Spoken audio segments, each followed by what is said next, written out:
Most of us at some point have looked at our Garmin, seen the race predictor, and thought, how the fuck? So how does this watch, which only knows your pace and your heart rate, have even the faintest idea how long it takes you to run a 5K? In this video, we're going to look at how your Garmin comes up with these predicted race efforts, the things that might throw it off, and then at the end, I'm going to run a 5K time trial to see how accurate my watch really is. But first, let's take a look at where Garmin gets its numbers from. It starts off with your VO2 max, and then there's a whole series of estimates, models, and assumptions that layer over that number. Some of those assumptions are pretty reasonable, others, not so much. Now, we've covered VO2 max in a previous video already. I'll put the link in the description and probably around here somewhere if I remember how YouTube works. It's been a busy few weeks. Essentially, your VO2 max is just a measure of how much oxygen your body can use when you're exercising hard. Your mitochondria can process oxygen into ATP for energy, so the more that you have, and the stronger that they are, the faster you can theoretically run. Your Garmin estimates your VO2 max continuously in the background using data from any outdoor runs with at least 10 minutes of sustained effort. Now, as for how exactly it does that, look, I'm not a software engineer, I'm not going to pretend to know all of the ins and outs of the algorithm, but we don't need to overcomplicate things. Your watch looks at segments of your run where you're running at a steady effort and it compares your pace against your heart rate. If you're running faster at a lower heart rate, it concludes that your aerobic engine is a big old V8, therefore you have more power and your VO2 max is higher. If you're running at a more modest pace and it still feels like your lungs are being stabbed with burning knives, then your VO2 max will be lower. And this technology was originally developed by a company called First Beat Analytics, which Garmin acquired in 2020. The algorithm is designed to calculate your numbers from what's called a sub-maximal effort, meaning that you don't need to push to your limit to be able to estimate it. And this is the thing that we need to keep in mind.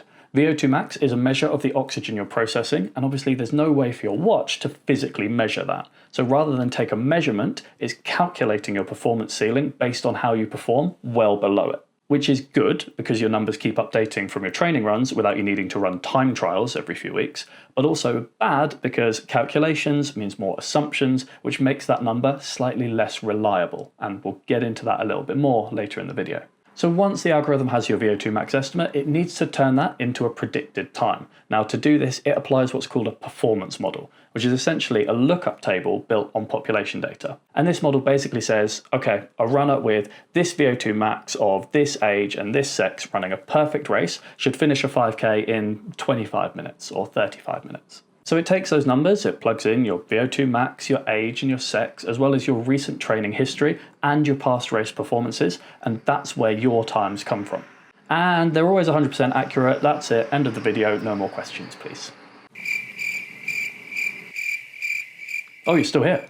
Okay, we'll dig a little bit deeper. Now, something else to keep in mind here is that the algorithm needs clean data to work properly so that it can be consistent and reliable. It needs at least 10 minutes of running at a decent effort, around 70% at least of your max heart rate, to be able to update. So if you've ever wondered why your VO2 max hasn't updated for ages, it's because certain runs don't actually affect it. Treadmill runs aren't considered reliable enough data because your pace can't be verified with GPS. You might just be swinging your arms really hard rather than running fast. Easy recovery runs where your heart rate stays less than that 70% of your maximum heart rate, your watch isn't really getting enough information to extrapolate what your performance would be at your max effort. Runs where you're constantly starting and stopping or pausing your watch aren't going to get counted because again, you've got that recovery time that it can't account for. And any runs where it looks like your heart rate might be inaccurate. So if your watch gets cadence lock or if your heart rate sensor is just being temperamental, these runs can be dismissed as unreliable data. And that's just a few of them, to be honest. There's probably a bunch more that I've forgotten about. But point is, there are a lot of runs that might not get counted when it comes to updating your VO2 max. So in short, your VO2 max and therefore your race prediction is only as good as the data feeding into it. So is it worth using? Is it accurate? In my experience, both from my own predictions and from those of the runners that I coach, it varies. It varies from pretty reliable to wildly optimistic, and it seems to get less accurate as the race distance gets longer. So generally speaking, the prediction tends to be the most accurate for 5K and is usually between 1 to 3% of your actual time. So if you've been predicted a 25-minute 5K, 1 to 3% would be 15 to 45 seconds either side of the prediction. But we will be testing this later in the video, so let's see if that holds up. At the time of filming this bit, I haven't actually run yet, so this all could be wildly off, we will see. But my theory for why the 5K prediction is the most reliable is because at that distance, the main thing determining your time really is your VO2 max. So there are less variables that might throw those calculations off. Things your watch can't take into account, like fueling and muscular endurance, running economy, and a few other factors that just don't have as much of an effect on a 5K as they would on a longer distance. And once those race distances get longer, those differences start to become more apparent and the predicted times get less reliable. And now that we know what your watch is taking into account, let's take a closer look at the things that it can't predict. These are the things that no matter how good the algorithm gets and how accurate your VO2 max measurement is, these could throw off your actual race times compared to your race predictor. Now, number one is a pretty obvious one, the course that you're running on. Garmin's race predictor will assume that you're running on a flat road in perfect conditions. It has no idea whether your 5K is around a running track or my local park run where the third kilometre is just a giant hill and it is miserable. Outside of using a Pace Pro strategy for your race, your watch has no way of factoring that elevation in, so the default assumption is just flat, which is probably why most of our predictions tend to look aggressively optimistic, shall we say. And number two is, again, another kind of obvious one, the weather on the day. Now, running in heat is always going to slow you down, unless you're Sebastian Solway casually dropping a sub 2 hour marathon in the sun in London, obviously. Your heart has to pump blood and oxygen to your muscles and to the surface of your skin to cool you down at the same time. So for the same pace, your heart rate will be higher on a warm day than a cool one, and running just feels that bit harder. You're more likely to get dehydrated, you're going to tire out quicker, you're going to burn through your carb stores quicker, and overall, everything just feels a bit tougher. But when you're training through summer and it's really hot, all your watch is really seeing is heart rate higher than expected for this pace, therefore their VO2 max actually might need to be adjusted lower. Now sometimes you might see a little sun icon where it's taking that heat acclimation into account, but again, it's another layer of assumptions that could make your prediction less accurate. So your prediction could be affected from training in the heat, or if it's just hotter on race day, you're not going to run as fast. Also, shameless plug alert, but I've just started The Positive Split, which is a podcast about all things running, and I'm doing it with my partner Becky and our friend Sam of Light It Up Running. So if you've seen his YouTube channel, you kind of know what to expect. Now, in Coach's Corner this week, we talk about the best tips for running in the heat. So if you want the best running tips, as well as a little bit of silly goosery, because we just have a bit of fun, then give it a download because we are available wherever you get your podcasts. So give it a listen. It's good vibes. We're just having a bit of fun. And new episodes release at 7 a.m. on Sunday morning. So if you need someone to keep you company on your long run, perfect timing. Now, the third thing which could impact your race is just how you're feeling on the day. All of these predictions on your watch are just rolling averages built up from multiple runs over time. But you're not an average, and you're going to feel different from day to day. If you slept badly, or if you're stressed, if you're dehydrated, or you ran yesterday, even though you said you were having a rest day, all of these things could give your watch slightly misleading data. But the point is, there's a slight deviation from that average depending on how you're feeling. That is just a margin of error. It's always going to be there, and your watch is never going to account for it. And finally, and this is a big one, your own race management skills. The prediction assumes that you're going to run the perfect race. You keep an even effort the whole way through, you don't go out too hard, and you finish strong, and your pacing just stays very even, very strong. That is a big assumption to make, because pacing a race properly is actually really hard. And this is another reason why I believe that your 5K prediction is the most accurate. With a shorter race distance, even if you don't pace yourself quite right, you can hang on without your performance dropping off quite as much. But as that distance gets longer, that pacing gets more and more important for a fast effort, and you'll pay a bigger price for setting off too fast. And for most of us, you're just less practiced at running something like a half marathon or a full marathon than you are at running a 5K distance. So pacing is very much an acquired skill, and you're going to have more practice at those shorter distances than you would on a longer one. And remember that treating the prediction like a guarantee and turning up to a race with an all or nothing mentality, like if I beat my prediction, I've passed, but if I'm slower, I've failed, then that mindset is just going to set you up for disappointment. So let's go and do exactly that right now. All right, I can't put it off any longer. I need to go and actually do this hard 5K effort to see how accurate my Garmin predicted time is. Now, based on all of my recent training, my watch is predicting around a 22-minute 42 5K, which I don't think is unreasonable. I still think that is relatively accurate. So I'm hoping to finish, if we think of like 1 to 3%, I'm hoping to finish within 15 to 20 seconds either side of that estimate in order to back up my my hypothesis that the 5K is the most accurate. But that's the whole point of this test. We shall see. Might work, might not. If we think about some of the things that we talked about previously in the video, I've tried to account for as many of these variables as possible. So we're going to be doing the 5K around my local cricket pitch. It's about 450 metre lap, almost pancake flat, unbroken pavement, no roads, so I shouldn't need to slow down for anything, unless there's some dog walkers with extendable leads, but we'll just have to hope for the best. In terms of weather, you can see it is absolutely beautiful here in the UK. We're actually going through a heat wave at the moment in the middle of May. So I'm not running in the middle of the day. It's actually about 7 a.m. at the moment, and it's about 17, 18 degrees. So we've accounted for the weather as best we can, but it could still impact my performance a little bit. I'm not used to running in that sort of temperature here from the UK. It's more like 8 degrees, grey and rainy. Now, third, what else did I talk about? In terms of how I'm feeling as a whole, I'm feeling pretty good. I would say 8.5 out of 10. Had a couple of rest days, tried to lighten the training load a little bit for the last few days just to make sure I've got some energy for a good hard effort. Not going to be compromised by sore muscles, DOMs from the gym, any hard interval efforts in the last couple of days, so we should be all good there. And finally, race management. Now, pacing, that is probably where it could fall apart for me a little bit, only because I haven't had to do a hard 5K effort in a while. And I've always said that pacing these types of runs properly is actually an acquired skill, which I may well have forgotten. So we'll see how we go there. Again, that's part of the test. Let's see if I can pace my 5K properly, try and stay strong the whole way through, not set out too hard, and make sure that there's plenty of energy for the last K. So we'll take a look at the stats afterwards. Probably not going to be too much footage of me doing the run itself, because I don't really want to film whilst I'm running hard, because that's distracting.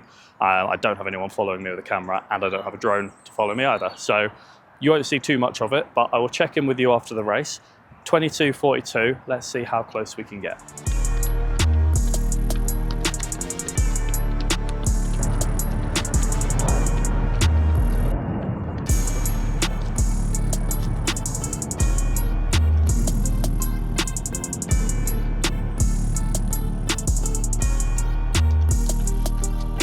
So, setting off 22:42 is about 4:30, just over 4:30 kilometre pace,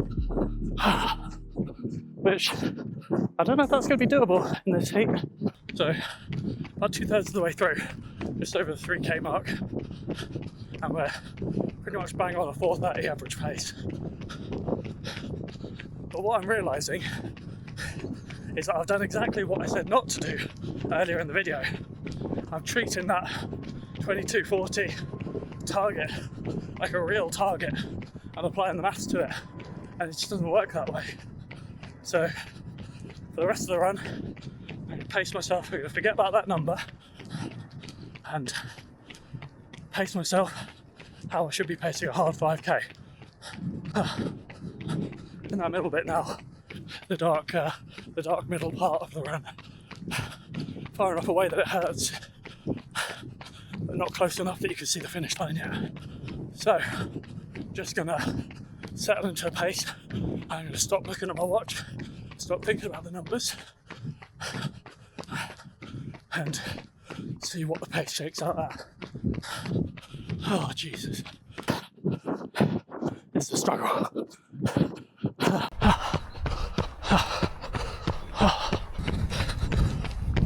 Okay, got about 800 metres to go, and I've had to back off the pace a little bit, take it down from 4:30 to about 4:45, 4:50, just try and get a bit of energy back. That's on me, which kind of goes to prove the point. Taking that number literally means you might get in your own head about what numbers you're going for. Let it distract you from how to pace the race properly. So treat it with a grain of salt, always. Saying that, I think we may end up with 2 wrongs making a right and ending up close to that predicted time by setting off too hard and then having to back off. So I'm not sure how it should be done. But hey, 500 meters, last push, let's go. 100 meters, come on. Let's go. Oh, you're nearly free. 498.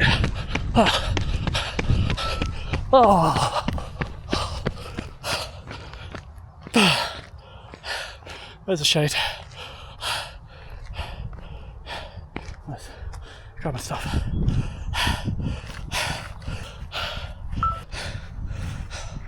I remember why I don't do these very often now. Oh my god. I'm just gonna go find the sanctity of the shade in the pavilion there. Yes, I know you should cool down and walk and keep moving, but I'm not exercising tomorrow, so pretend I did all that. I'd rather film my immediate post 5k thoughts. Oh, I'm sweating into my eyes. Okay, so the question is, what was the time? I'm going to save it on my watch. Keep in mind though, I didn't pause it as soon as I stopped. Broke the cardinal rule of running.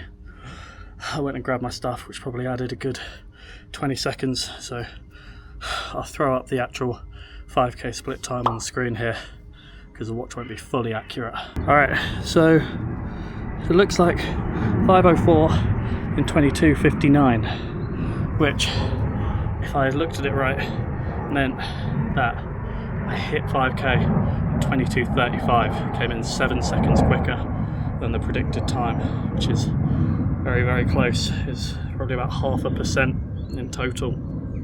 Quick maths, 25-minute 5k times 60 seconds, that'd be 1500, which would be 15 seconds. Okay, so it's actually slightly less. 7 seconds, probably about 0.4% off, which is very impressive. But I think the main thing is that those numbers don't capture the roller coaster that you have to go on to actually get the number.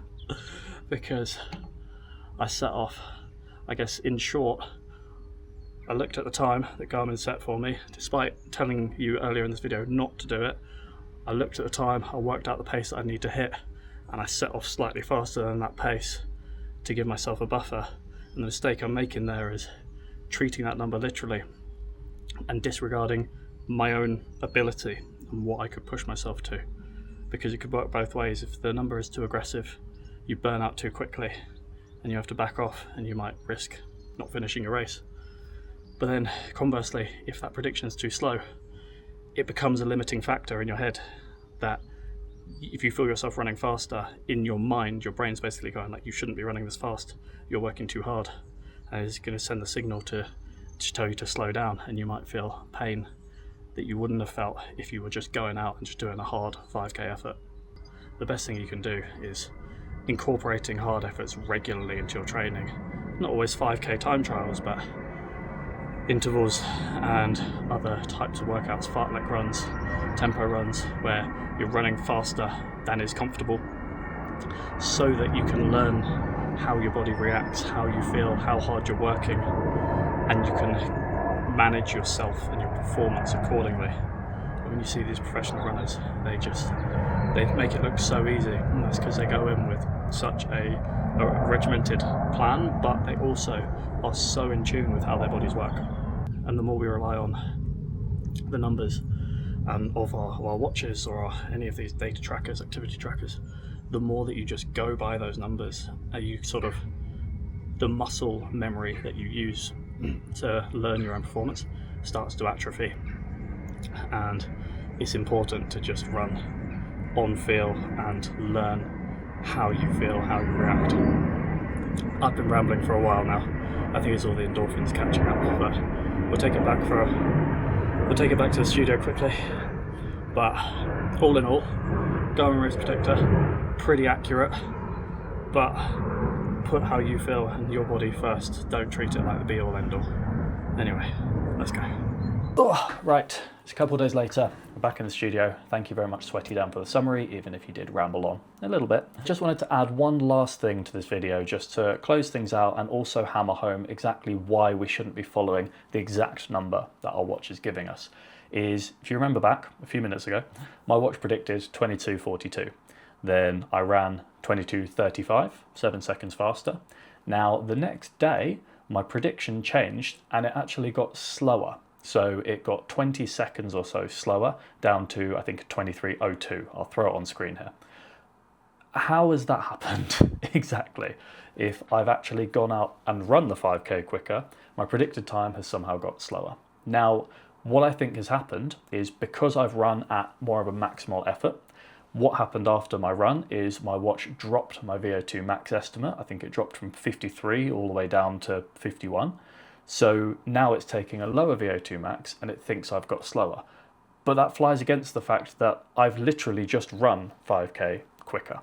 So this is really kind of where it just gets into the calculations of the watch, and the algorithms can't exactly pick up what is going on, and there's always going to be inconsistencies even when you're physically going out and running a quicker time.